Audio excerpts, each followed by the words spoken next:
Thank you for joining us. It is Monday, September 26, 2011. John Perkins, who was a globalist economic hitman and who blew the whistle on their corruption, will be joining us coming up in the second half of the Nightly News. Thank you for joining us.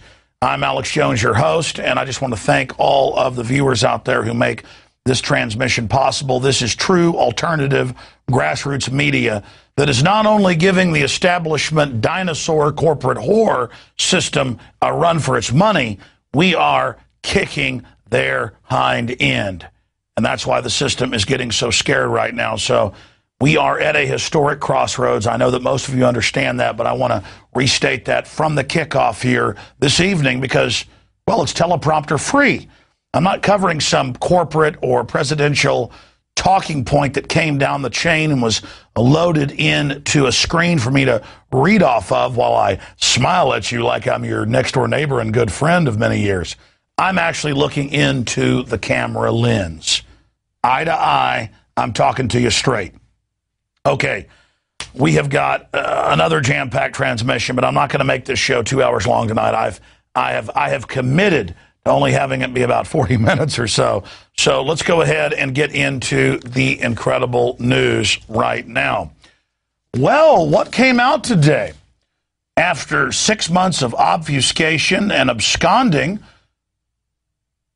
the Justice Department released some of the thousands of documents that Congress has requested, and guess what we found out? Well, my viewers, my listeners found nothing out new.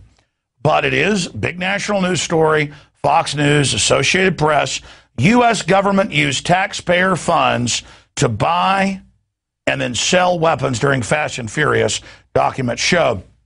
It reports huge fights at the ATF headquarters in Phoenix, with their agents refusing to go along with it, when it was learned that in one case alone, 2,000 firearms were actually directly delivered by the ATF to the Sinaloa drug cartel. That's the #1 drug cartel in the north of Mexico. That's the folks that were in the news today killing a newspaper editor of the big newspaper in Nuevo Laredo, one of their editors, because she dared criticize them on her Facebook. They cut her head off. And guess who's given the guns to Sinaloa? I'm pretty close to the border. Well, I guess I better actually stand up to it or I have no future. But that's the type of mafia corruption we're dealing with here. Sinaloa are the people who, it came out in federal documents a month ago, but Fox News and others don't report on this. It came out in federal filings that they declared national security when one of their leaders got extradited here, and that they were working for the U.S. government and were allowed to ship in tens of tons of pure cocaine into the U.S. in the last 5 years if they would wage war against the other cartels that weren't laundering their money through private Federal Reserve branch banks. And here is United Press International. U.S. News. Court documents say U.S. knew about coke. That's from back on August 4th. U.S. officials let the Sinaloa drug cartel smuggle tons of cocaine in the United States in exchange for intelligence about rival cartels. Court documents say it was actually if they would launder their money through U.S. banks. And here's the El Paso Times reporting on the same thing. Now, when you read the Fox News story, it tells you it was Sinaloa cartel that was sent the guns. But they don't mention the rest of the story, as Paul Harvey would say. Good day. I would say good day, but this important TV transmission is not over yet. You see, a lot of mainstream media, when they're forced to, will give you the story, but only a snapshot of what just happened, not how it's interconnected. Sinaloa is allowed to control the border state regions, bringing in $500 billion a year in cocaine and heroin and marijuana. It's laundered through big, globalist, anti-American banks. The U.S. is always getting the blame for putting tyrants in Mexico and suppressing Mexico and blocking democratic revolutions in Mexico. And I guess at the end of the day, yes, the American people have allowed foreign banks to come in and dominate us and then dominate Mexico. But the American people are naive to this. We're here to wake you up about it. But our criminal government is financing the Sinaloa cartel to kill other cartels that don't launder their money through U.S. banks and try to keep the money in Mexico. I'm not saying they're humanitarians, but that's what's happening. And that's why Sinaloa is starting to lose their fight down there, because the other cartels are pushing them out. And they're down there killing 3 journalists in the last week who dared report on this. And that's in the Associated Press today. So that's what's really going on down there. And finally, we're starting to get some of these documents. And of course, the Attorney General has been caught perjuring himself. It's just amazing to realize that we have a mafia, drug-dealing, gun-running government who isn't content to bring in the drugs and destabilize Mexico. And now I've learned it's 40,000 dead in the last 3 years. That's worse than Vietnam from this situation. They're not content. Then they've got the chutzpah, or the bravado, or the arrogance, the hubris is even a better word, to then blame the Second Amendment and try to take my right to a Second Amendment to defend myself away from me. This is incredible. All right, I'm done talking about that. Let's shift gears to the real kingpins, the top of the pyramid when it comes to this global mafia. I'm talking about, of course, a memo that Zero Hedge got that the Federal Reserve has since confirmed is theirs. Boy, Zero Hedge has good sources inside the enemy operation. That the Fed, the private Federal Reserve that calls itself the Fed, is busy monitoring all conversations on the web and has put out more bids for tech companies to track anyone criticizing them on the blogosphere or in mainstream media, old line media, so they can counter them.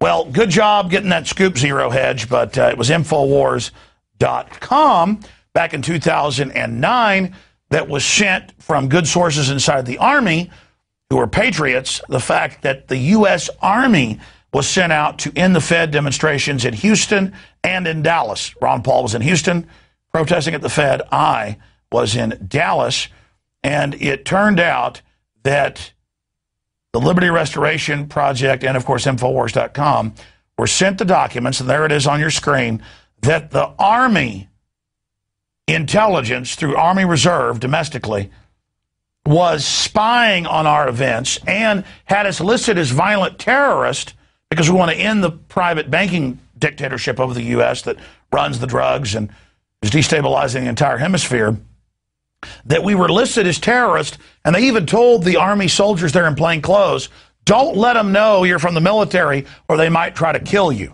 Here's some video of that peaceful protest where we were just there in a jovial fashion exposing the banksters. Hey, I want to talk to the workers up there on the parapet, the ones smoking cigarettes that just jumped back. You're with the American people, we know that, but understand, ask the workers inside. You're not in a federal government building, you're in a private Federal Reserve that uses that name as a fraud. That'd be like if my first name was Federal Reserve Jones. I'm still not the federal government. I'm not a federal agency. But if I said my name was Federal Reserve, I could go out and pay off politicians and get them to allow me to get into power so I could issue the currency and credit, and then I could buy up the world. That's what these criminals have done. Again, this is the illegitimate crew that's hijacked our government, that's put us deep in debt through derivatives, debts they created that we don't owe. This is the enemy, and that's why they're panicking, because in most polls, more than 85% of the American people know the Federal Reserve is the financial dictatorship of this country. I saw polls out of Mexico where they're more sophisticated in many ways than Americans. They know it's a global banking cartel that's destroying Mexico. Everyone in the world, whether you live in Europe, Asia, Latin America, or North America, whether you live in Canada or the U.S., this is the enemy. And they are the El Jefes. They are the boss of our society now, to the point of little old Ron Paul, a doctor, can't go protest outside the Fed 3 years ago without the Army being there in plain clothes. That's because we're going after the real power structure. The people that are running the drugs, the people that are funding the drug gangs, the people that are shipping guns to drug gangs in Illinois and Florida and Texas. All of that's come out too. It's not just cocaine into the U.S. that they're allowed to ship in on record, federal court. U.S. government documents admitting it, or guns down there, they blame our Second Amendment. It's just too incredible. Now, let's shift gears to Rick Perry, a guy who was Al Gore's chief of staff in Texas for Al Gore's presidential run in '88, a guy in 1993-94 who supported Hillary Care, a guy who lied and said it's the law that all girls had to take the deadly Gardasil shot, an individual who tried to hand 8,000 miles of Texas roads over to the multinational company based in Spain and Australia, Centra, a guy who lied and got caught saying that he rammed that through because a woman with cancer asked him to. It turned out after he'd done the executive order, he went and did the photo op. A guy who was as phony as a $3 Federal Reserve note. Rick Perry, I pointed out in the last few weeks, is beginning to implode because we're bringing up, and Ron Paul's bringing up his real record that I just listed some of. Well, now you can go watch the video at Infowars.com. We won't play it because of time constraints. Fox News panel, Perry campaign near total collapse. And Brit Hume's exact quote was, he is one half step away from total implosion. The Hill says when Rick Perry drops out, Ron Paul could be second place. And that dovetails with our analysis. He's admittedly in all the polls number 3, and Gallup and Rasmussen and others. Well, Perry is now imploding and losing ground to Ron Paul. Mitt Romney right now is in number 1 position because folks don't know he wrote Obamacare. He supported carbon taxes and worked with Al Gore. He is anti-Second Amendment. We're going to do the same thing we did to Perry to Mitt Romney, another fake Ken doll in the same genre as Obama. The bankers are financing all 3 of these clowns and demonizing Ron Paul because he is for real. Just amazing, amazing information on that front. Now, the crew has put together a compilation of video clips and news articles to document the claims I just made. But we're supposed to ignore all that because Rick Perry says he's basically Moses and God told him to give shots to little girls that were known in the trials to kill them. And, I took that as God's real clear message to me. This is where I want you, son. This is where I want you to be. This is where you want to be. Perry lies again about Texas Gardasil scandal, claims woman he met after signing executive order asked him for it. There's another one. Perry caught in blatant lie over support for bailouts. You never supported TARP? No? I thought I saw a letter where you had actually written encouraging the support of TARP legislation, not else? In fact, I signed a letter with Governor of West Virginia, who's a Democrat. And we signed a letter and basically said, don't get all frozen up in fear, act. This is why I want to publicly recognize Governor Perry and the state of Texas by having taken that step forward when you decided to give access to Mexican migrants to universities in Texas. Hit pause. I want to know how... Hit pause. Back it up. Listen, there's so many lies, you're probably missing them. I know I almost did. There's multiple videos of him on the campaign trail and on TV saying, I did not support the banker bailout. And then our crew shows you his official letter and Perry on TV bragging that he supported the banker bailout. Then Perry introduced an end to sanctuary city bill and went out and said he was against in-state tuition for illegals. When it turns out 81% of new jobs were, quote, to immigrants, 93% of that to illegals. And again, the issue here is whether you're for in-state tuition or not, he lies about all this stuff. He tells you, I didn't support a banker bailout, and then he was supporting it. He says, I didn't support Hillary Care. He was out lobbying for it. I didn't support Al Gore. He was the chief of staff in Texas. It's that he's so phony. And again, somebody from Oklahoma doesn't get in-state tuition, but an illegal does. Saving a person who's from outside the U.S. $91,000 for a 4-year degree, that's half off.